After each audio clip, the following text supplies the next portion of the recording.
ഇന്ന് നമ്മൾ പരിചയപ്പെടുന്നത് വിറ്റർബോയിലെ വിശുദ്ധ റോസ്.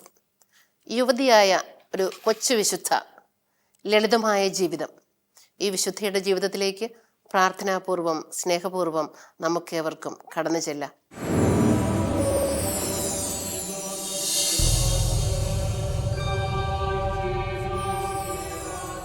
ഇറ്റലിയിലെ വിറ്റർബോയിലാണ് വിശുദ്ധ റോസ് ജനിച്ചത്. ഒരു ചെറിയ കുടുംബം, മാതാപിതാക്കളുടെ ഏക മകള്, സാധാരണ കുടുംബം.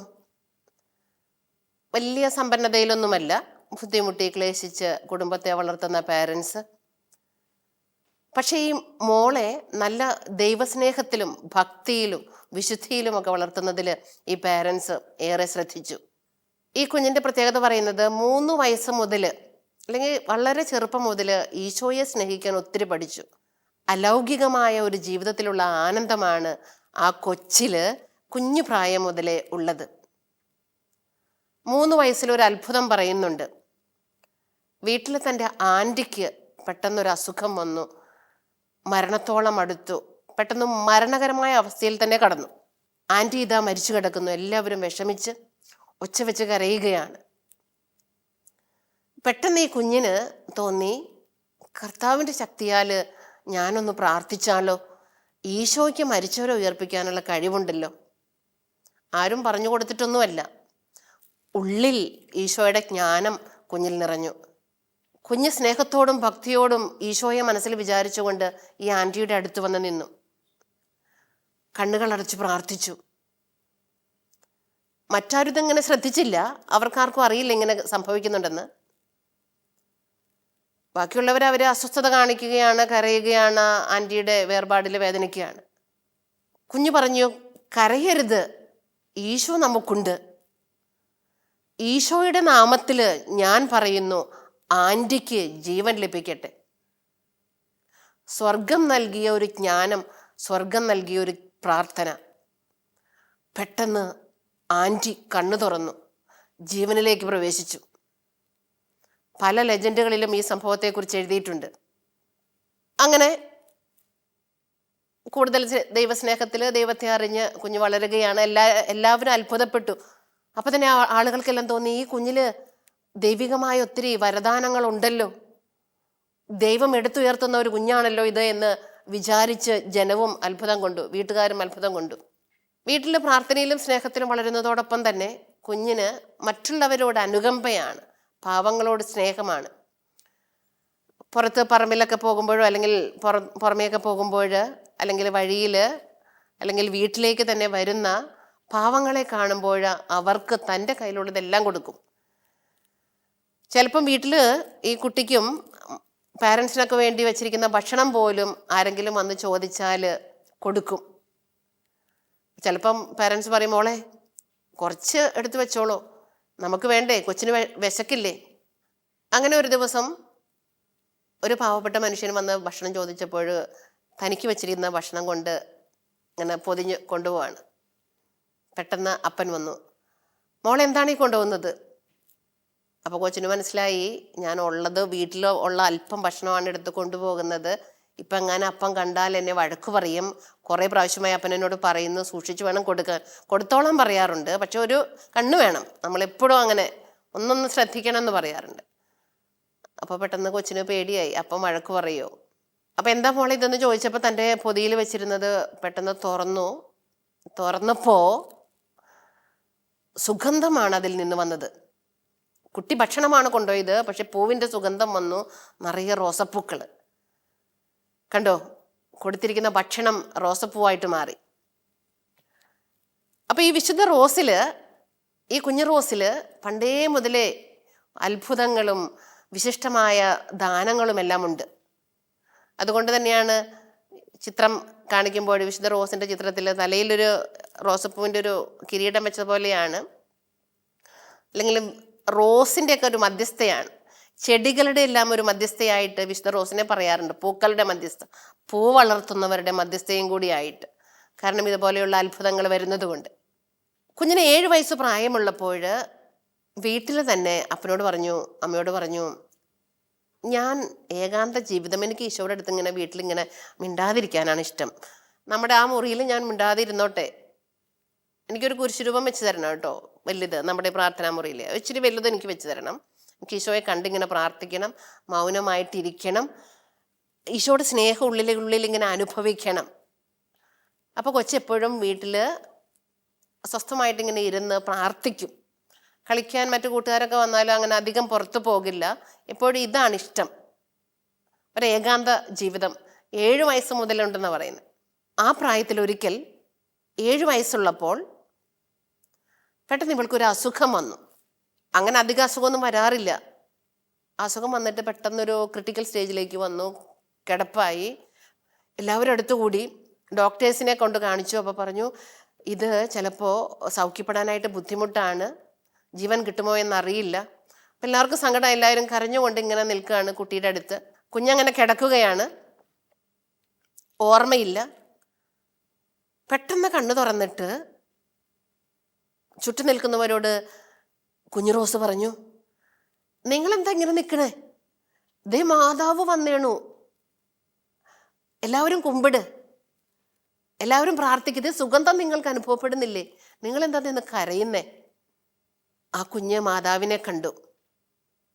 മാതാവ് അവൾക്ക് സൗഖ്യം കൊടുത്തു. എന്നിട്ട് മാതാവ് അവളോടായിട്ട് പറഞ്ഞു, അവൾക്ക് മാത്രമേ അത് കേൾക്കാൻ പറ്റുന്നുള്ളൂ, നീ ഒരു ഫ്രാൻസിസ്കൻ 3rd ഓർഡറിലേക്ക് പ്രവേശിക്കണം, നിന്നെ തന്നെ സമർപ്പിക്കണം, ലോകത്തിൻ്റെ പരിഹാരത്തിനു വേണ്ടി നീ പ്രാർത്ഥിക്കണം, ജനത്തോട് പരിഹാരത്തെക്കുറിച്ചും പാപബോധത്തെക്കുറിച്ചും പറയണം, ദൈവത്തിൻ്റെ സ്നേഹത്തെക്കുറിച്ച് ജനങ്ങളെ ബോധ്യപ്പെടുത്തണം. അങ്ങനെ പറഞ്ഞിട്ട് മാതാവ് പോയി. കുട്ടി പെട്ടെന്ന് മുട്ടുകുത്തിയിട്ടാണ് ഈ മാതാവിനെ സ്വീകരിച്ചുകൊണ്ടിരുന്നത്. അതുവരെ കിടന്നിരുന്ന കുട്ടി മുട്ടുകുത്തി എഴുന്നേറ്റു, സൗഖ്യപ്പെട്ടു, പൂർണ്ണ ആരോഗ്യവതിയായിട്ട് അടുത്ത കാര്യങ്ങൾ ചെയ്യാനായിട്ട് മുന്നിട്ടിറങ്ങുകയാണ്. അതുപോലെ തന്നെ അവൾക്ക് 10 വയസ്സുള്ളപ്പോൾ ഒരു പ്രാവശ്യം ക്രൂശിതനായ ഈശോ പ്രത്യക്ഷപ്പെട്ടു. അവളിങ്ങനെ പ്രാർത്ഥിച്ചുകൊണ്ടിരിക്കുകയാണ്. പെട്ടെന്ന് ക്രൂശിതൻ അവളുടെ മുമ്പിലേക്ക് വന്നു. വേദനയാൽ പിടഞ്ഞുകൊണ്ടാണ് വരുന്നത്, രക്തമൊലിപ്പിച്ച് കുരിശിൽ കിടന്നുകൊണ്ടാണ് ഈശോ ഇങ്ങനെ വരുന്നത്. ഈശോയെ കണ്ട് കുഞ്ഞുറോസ് ചോദിച്ചു, ഈശോയെ, അങ്ങ് എന്താണ് ഇത്ര വേദനിച്ചത്? ആരാണ് അങ്ങേ ഇങ്ങനെ കുരിശിൽ തറച്ചത്? അങ്ങ് എന്തിനാണിപ്പോൾ ഇങ്ങനെ കരയുന്നത്? ഞാൻ എന്താണ് ചെയ്യേണ്ടത്? അപ്പോൾ ഈശോ പറഞ്ഞു, മോളെ, ലോകത്തെ മുഴുവൻ രക്ഷിക്കാൻ വേണ്ടി ഞാൻ കുരിശിൽ പീഡ അനുഭവിച്ചു. പക്ഷെ ഞാൻ സഹിച്ച ആ സഹനത്തിൻ്റെ ആ രക്ഷയുടെ അനുഭവം ജനം സ്വന്തമാക്കുന്നില്ല. ഇപ്പോഴും പാപം ചെയ്ത് ആ രക്ഷയുടെ അനുഭവത്തിൽ നിന്ന് ഓരോ മനുഷ്യരും പിൻവാങ്ങുന്നു. അതിലാണ് എൻ്റെ വേദന. സകല ജനത്തിനും വേണ്ടി ഞാൻ പീഡ അനുഭവിച്ചിട്ടും അതിൻ്റെ ഒരു സ്നേഹാനുഭവം ജനത്തിന് ലഭിക്കുന്നില്ലല്ലോ, രക്ഷയുടെ അനുഭവം ജനത്തിന് ലഭിക്കുന്നില്ലല്ലോ. അതുകൊണ്ട് നീ എനിക്ക് വേണ്ടി ഇറങ്ങുക, ജനത്തോട് പറയുക പാപങ്ങളിൽ നിന്ന് മാനസാന്തരപ്പെടാൻ. അവൾ പറഞ്ഞു, ഈശോയെ, റെഡി, ഞാൻ റെഡിയാണ്, ഞാൻ തയ്യാറാണ്, അങ്ങേക്ക് വേണ്ടി ഞാൻ പോകാൻ തയ്യാറാണ്. അങ്ങ് എന്നെ ശക്തിപ്പെടുത്തണം, അങ്ങ് എനിക്ക് തരണം, ഞാൻ എന്താണ് അവരോട് പറയേണ്ടത് എന്ന് അങ്ങ് എന്നെ പഠിപ്പിച്ചു തരണം, അങ്ങ് പറഞ്ഞാൽ ഞാനത് ചെയ്യാം. വീണ്ടും കൂടുതൽ പ്രാർത്ഥനാ മനോഭാവത്തോടുകൂടെ ഈശോയുടെ സന്നിധിയിൽ തൻ്റെ റൂമിൽ ഏകാന്തമായിട്ട് കുറേ സമയം പ്രാർത്ഥനയിൽ ചെലവഴിച്ചു, ശക്തി സംഭരിച്ചു. ഈ പ്രാർത്ഥനയുടെ ഇടയിലും അവിടെ നിന്ന് ശക്തി സംഭരിച്ച് ജനങ്ങളുടെ ഇടയിലേക്ക് ഇറങ്ങി. ചെറിയ കുട്ടിയാണെന്ന് ഓർക്കണം, 10 വയസ്സാണ്. ഒരു കുരിശും പിടിച്ചുകൊണ്ടാണ് റോസ് പുറത്തേക്ക് ഇറങ്ങുന്നത്. റോസിൻ്റെ പടമെല്ലാം, ചിത്രമെല്ലാം കാണുമ്പോൾ, ഫോട്ടോ എല്ലാം കാണുമ്പോൾ നമുക്കറിയാം എപ്പോഴും ഒരു ക്രൂശിത രൂപം കൈപ്പിടിച്ചിട്ടുണ്ട്. ഒപ്പം തന്നെ ഒരു ഫ്രാൻസിസ്കൻ ഡ്രസ്സ്, സിമ്പിൾ ഡ്രസ്സാണ് അണിഞ്ഞിരിക്കുന്നത്. ഒരു ചരട് അരയിൽ കെട്ടി ഫ്രാൻസിസ്കൻസിൻ്റെ ഒരു വേഷമാണ് ധരിച്ചിരിക്കുന്നത്. പ്രിയപ്പെട്ടവരെ, വരുവിൻ, ഈശോ പറയുന്നു, ഈശോയിലേക്ക് വരുവിൻ, മാനസാന്തരപ്പെടുവിൻ, യേശു നിങ്ങളെ സ്നേഹിക്കുന്നു, ഭയപ്പെടേണ്ട, എന്തിനാണ് പാപത്തിലേക്ക് പോകുന്നത്? അങ്ങനെ ശക്തമായ ഭാഷയിൽ യേശുവിൻ്റെ സ്നേഹം പറഞ്ഞ്, യേശുവിൻ്റെ ക്രൂശ് മരണത്തിൻ്റെ ശക്തി പറഞ്ഞ്, ആ ക്രൂശിത രംഗങ്ങളൊക്കെ അവളിങ്ങനെ വിവരിക്കുന്നുണ്ട്. കണ്ടില്ലേ പ്രിയപ്പെട്ടവരെ, ഈശോ കുരിശിൽ കിടന്ന് പിടയുന്നത്? നമുക്ക് വേണ്ടിയല്ലേ ഈശോ മരിച്ചത്? അത് നിങ്ങൾ ഏറ്റെടുക്കുക, ആ രക്ഷ നിങ്ങൾ ഏറ്റെടുക്കുക എന്ന് പറഞ്ഞിങ്ങനെ ശക്തിയുക്തം ജനങ്ങളോട് പറയുകയാണ്. ഈ ജനം ഇത് കേൾക്കുമ്പോൾ തനിയെ അവരിലൊരു മാനസാന്തരം വരികയാണ്. ഞങ്ങൾ എന്താണ് ചെയ്യേണ്ടത്? ദൈവമേ സോറി എന്ന് പറഞ്ഞ് അവരോരോരുത്തരും ഒരു മാനസാന്തര ജീവിതത്തിലേക്ക് നയിക്കപ്പെടുകയാണ്. ചില സന്ദർഭങ്ങളിൽ ഈ റോസ് ചെറിയ കുട്ടിയായതുകൊണ്ട് നിന്നാൽ ആളുകൾക്ക് കാണാൻ പറ്റില്ല. അപ്പൊ പെട്ടെന്ന് മുന്നിലൊരു പാറ പോലെ പ്രത്യക്ഷപ്പെടുന്നു. അവൾ ആ പാറയുടെ മുകളിൽ കയറി നിൽക്കുന്നു. പ്രസംഗം ആരംഭിച്ചാലും ആളുകൾ ഇങ്ങനെ കൂടിക്കൊണ്ടിരിക്കുകയാണ്. ആളുകൾ കൂടി വരുന്നത് കൊണ്ട്, വലിയ ജനസഞ്ചയമായതുകൊണ്ട് അവളുടെ ഉയരം പാറപ്പുറത്താണെങ്കിലും അത്ര പൊക്കമില്ല. നോക്കുമ്പോൾ തനിയെ പാറ പിന്നെയും പിന്നെയും ഇങ്ങനെ അന്തരീക്ഷത്തിലേക്ക് ഉയർന്ന് ആ പ്രസംഗിക്കുന്ന റോസ് എല്ലാവരേക്കാൾ ഉയരത്തിലായിട്ട് ഇങ്ങനെ അന്തരീക്ഷത്തിൽ തന്നെ നിൽക്കുകയാണ്. അത് പീഠം ഉയർന്നു നിൽക്കുന്നത് പോലെ. ജനമെല്ലാം ദൈവത്തിലേക്ക് വരികയാണ്. ഇതെല്ലാവരും കാണുന്നുണ്ട്. ആ നാട്ടിൽ ആ കാലത്തെ പ്രത്യേകത, പോപ്പും ചക്രവർത്തിയും തമ്മിലൊരു ഭിന്നതയാണ്. അതായത് ജനത്തിൽ കുറേ വിഭാഗക്കാര് പോപ്പിന്റെ കൂടെയും കുറെ ആളുകൾ ഫ്രെഡറിക് രണ്ടാമൻ ചക്രവർത്തിയുടെ കൂടെയാണ്. പോപ്പ് ഇന്നസെന്റ് നാലാമനാണ്. സാധാരണ ഇവരെല്ലാവരും യോജിച്ച് ജനത്തെ ഒറ്റക്കെട്ടായിട്ടാണ് നയിക്കാറ് സ്നേഹത്തില്. പക്ഷേ ജനം പോപ്പിനെതിരെ ആയി. ഫ്രെഡറിക് രണ്ടാമനും പോപ്പിനെതിരെയായി. അപ്പൊ മാതാവ് വീണ്ടും പ്രത്യക്ഷപ്പെട്ട് റോസിനോട് പറഞ്ഞു, റോസ് ജനത്തോട് പറയുക പോപ്പിനോട് ചേർന്ന്, ഈശോയോട് ചേർന്ന് മുന്നേറാനായിട്ട്. ഉടനെ റോസ് പോയിട്ട് ജനത്തോട് പറഞ്ഞു, പ്രിയപ്പെട്ടവരെ, ഇതാ ദൈവം പറയുന്നു, പരിശുദ്ധ അമ്മ വഴി അരുളി ചെയ്തിരിക്കുന്നു, മാനസാന്തരപ്പെടുക, തിരുസഭയോട് ചേരുക, തിരുസഭയോട് ചേർന്ന്, പോപ്പിനോട് ചേർന്ന്, ഈശോയിലേക്ക് ചേർന്ന് രക്ഷയിലേക്ക് നയിക്കപ്പെടുക. പക്ഷെ ജനം കുറെ പേരൊന്നും ഇത് കേട്ടില്ല. കുറെ പേര് ഇത് കേട്ടു, കുറെ പേര് മാനസാന്തരപ്പെട്ടു. അപ്പൊ ഫ്രെഡറിക് രണ്ടാമൻ നോക്കിയപ്പോൾ ഈ കുഞ്ഞ് കുറെ പേരെ തന്നിൽ നിന്ന് അകറ്റുന്നതായിട്ട് കാണപ്പെട്ടു. അപ്പനും മനസ്സിലായി ചക്രവർത്തി നോട്ടമിടുന്നുണ്ട്. അങ്ങനെ അപ്പൻ നോട്ടമിട്ടിരിക്കുമ്പോൾ, ശ്രദ്ധിച്ചുകൊണ്ടിരിക്കുമ്പോൾ ഒരു കൽപ്പന പുറപ്പെടുവിക്കാൻ പോവുകയാണ്, ഇവരെ ഇല്ലായ്മ ചെയ്യാന്ന്, റോസിനെയും കുടുംബത്തെയും. പിന്നെ ഒരു ദയവ് തോന്നിയിട്ട് അവർ തന്നെ പറഞ്ഞു, വേണ്ട, നമുക്കിവരെ ഇല്ലായ്മ ചെയ്യണ്ട, ഈ നാട്ടിൽ നിന്ന് നാട് കടത്താം. അങ്ങനെ പറഞ്ഞു, നീ റോസും റോസിന്റെ കുടുംബവും ഈ നാട്ടിൽ നിന്ന്, ഇറ്റലിയിൽ നിന്ന് ഉടനെ നാട് കടക്കുക. അങ്ങനെ അവര് പ്രാണരക്ഷാർത്ഥം അവിടെ നിന്ന് രക്ഷപ്പെടുകയാണ്, കുടുംബമടക്കം. പക്ഷെ റോസ് എവിടെ ചെന്നോ അവിടെയെല്ലാം വീണ്ടും ദൈവത്തെക്കുറിച്ച് പ്രസംഗിച്ചു, തിരുസഭയെക്കുറിച്ച് പ്രസംഗിച്ചു. കർത്താവ്, മാതാവ്, സ്വർഗം ആഗ്രഹിക്കുന്നത് എന്താണ് എന്നുള്ളത് ജനത്തോട് പറഞ്ഞുകൊണ്ടേയിരുന്നു. ചക്രവർത്തി തന്റെ പീഡനം തുടർന്നു. ജനങ്ങളെയെല്ലാം പോപ്പിൽ നിന്ന് അകറ്റുകയാണ്. നമ്മുടെ വിശുദ്ധയായ റോസിന് പ്രവചനങ്ങൾ ലഭിക്കുക സാധാരണമാണ്. റോസ് പറഞ്ഞു, അല്പവർഷങ്ങൾക്കുള്ളിൽ ഈ ഫ്രെഡറിക് രണ്ടാമൻ ചക്രവർത്തി കാലം ചെയ്യും, ഇനി അധികം നാൾ ജീവിക്കുകയില്ല. ഇത് പറഞ്ഞ് ഏതാനും നാളുകൾക്ക് ശേഷം, 10 കൊല്ലം മുമ്പേ ഇതിനെ കുറിച്ചൊരു പ്രവചനം ലഭിച്ചു. ഏതാനും നാളുകൾക്ക് ശേഷം ചക്രവർത്തി മരിച്ചു. ചക്രവർത്തി മരിച്ചപ്പോൾ ജനമെല്ലാം പോപ്പിന്റെ കീഴിലായി. പോപ്പ് തന്നെ സർവാധികാരവും ഭരണാധികാരവും ഏറ്റെടുത്തു. ഇവർക്കെല്ലാവർക്കും സ്വാതന്ത്ര്യമായി. വീണ്ടും നാട് കടത്തപ്പെട്ട സ്ഥലത്ത് നിന്ന് സ്വന്തം സ്ഥലത്തേക്ക് തന്നെ പോരാനായിട്ട് സാധിച്ചു. വിറ്റർബയിലേക്ക് തന്നെ തിരിച്ചു പോന്നു. വിറ്റർബയിലേക്ക് വന്നപ്പോൾ അവിടെ വീണ്ടും കണ്ട കാഴ്ച, ജനങ്ങള് സത്യത്തിൽ നിന്നെല്ലാം മാറി ഈ രാജാവ് പറഞ്ഞതനുസരിച്ച് അന്യദൈവങ്ങളിലേക്കും മറ്റ് ആരാധനകളിലേക്കൊക്കെ പോകുന്നു. ഒരു ദിവസം നോക്കിയപ്പോൾ ഒരു മന്ത്രവാദിനി നിൽക്കുന്നു. ഈ മന്ത്രവാദിനിയെ കണ്ട് ജനങ്ങളെല്ലാം അത്ഭുതത്തോടുകൂടി ഈ മന്ത്രവാദിനി ചെയ്യുന്നതെല്ലാം കണ്ട് നോക്കി നിൽക്കുകയാണ്. കുറെ പേര് അതിൻ്റെ കൂടെ പിന്നാലെ പോകുന്നു. ആ മന്ത്രവാദത്തിൽ അടങ്ങിയിരിക്കുന്ന ആ ശക്തി കണ്ടിട്ട് അതിനെ ആരാധിക്കുന്നു, സത്യദൈവത്തിൽ നിന്ന് മാറിപ്പോകുന്നു. ഇത് റോസ് വേദനയോടെ കണ്ടു.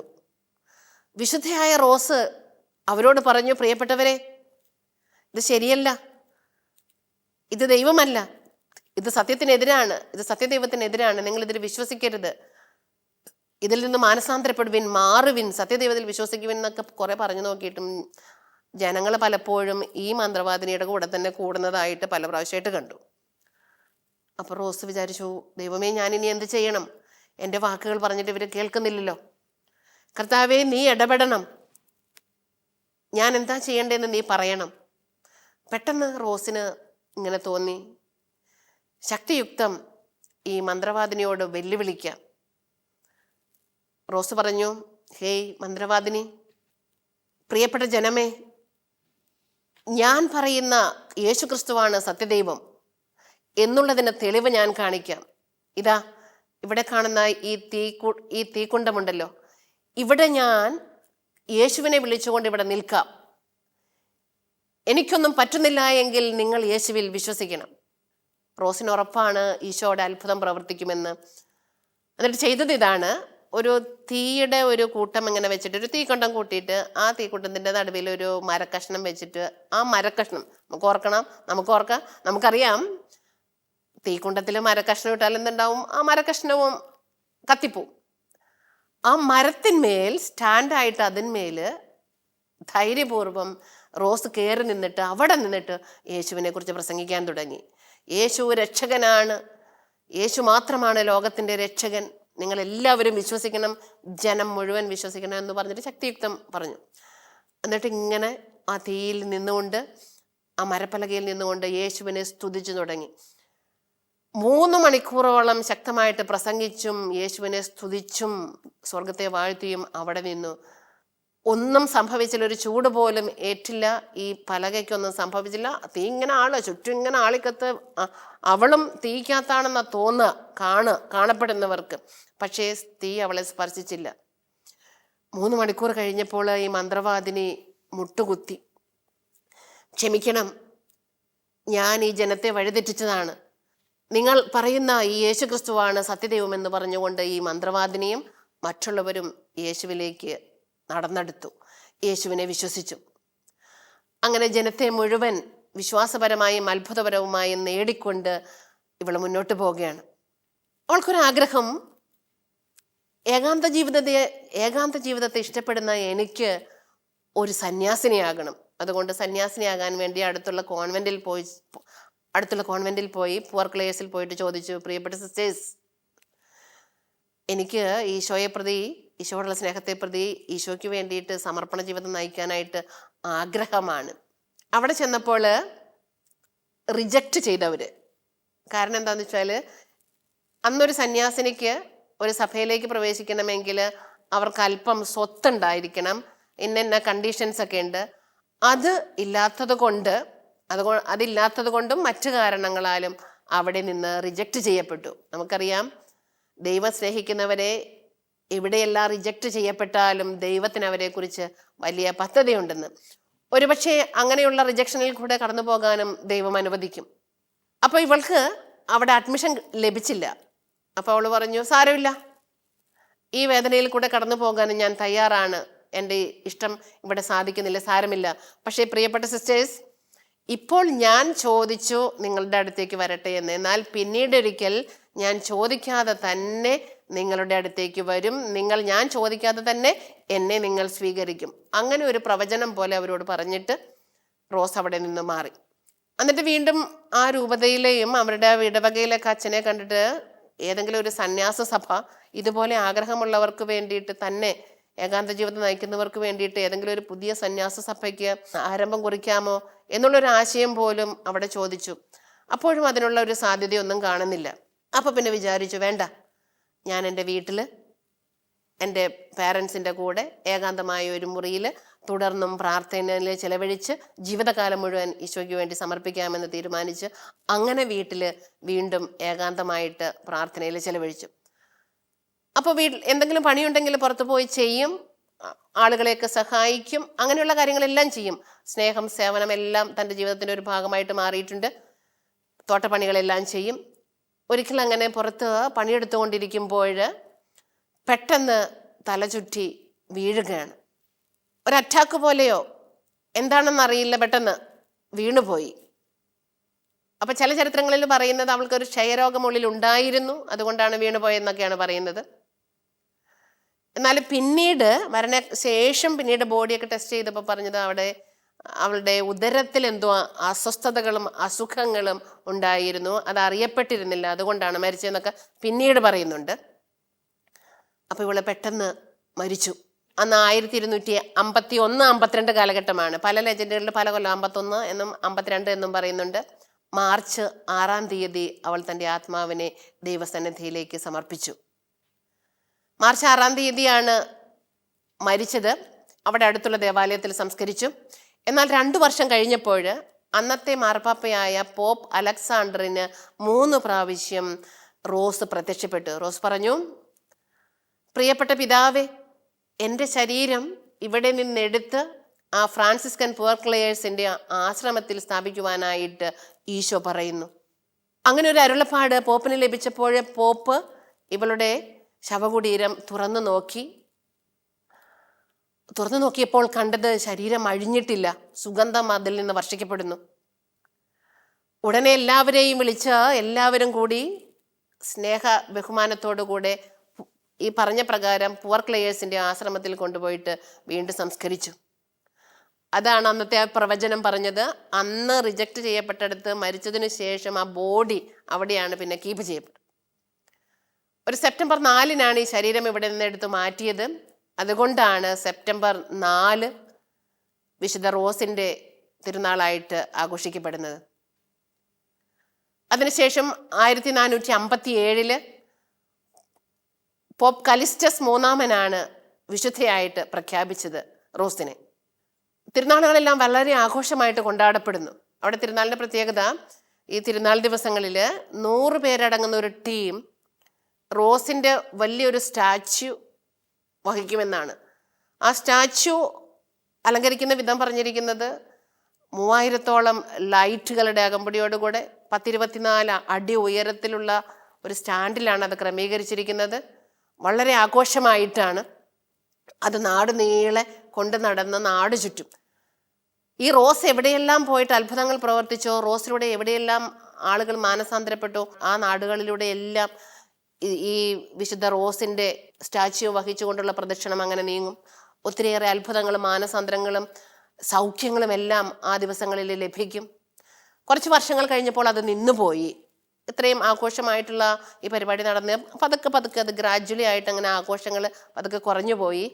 അപ്പോഴാ നാട്ടിൽ വീണ്ടും ഒരു പ്ലേഗ് വന്നു. അപ്പോഴാണ് ഓർത്തത്, വിശുദ്ധ റോസിൻ്റെ ഈ വിശുദ്ധ റോസിനെ ബഹുമാനിക്കുന്ന ആ വന്യദേഹവും വഹിച്ചുകൊണ്ടുള്ള ഈ പ്രൊസഷൻ വീണ്ടും തുടങ്ങാമെന്ന്. അങ്ങനെ ആ പ്ലേഗിൻ്റെ നാളുകളിൽ ഇതുപോലെ വിശുദ്ധ റോസിൻ്റെ ചിത്രവും രൂപവും വഹിച്ചുകൊണ്ടുള്ള വലിയ പ്രൊസഷൻ നടന്നപ്പോൾ ആ പ്ലേഗ് എന്നേക്കുമായിട്ട് നിന്നുപോയി. പ്രിയപ്പെട്ടവരെ, ഈ വിശുദ്ധ റോസിലൂടെ ഒത്തിരിയേറെ അത്ഭുതങ്ങളാണ് നടക്കുന്നത്.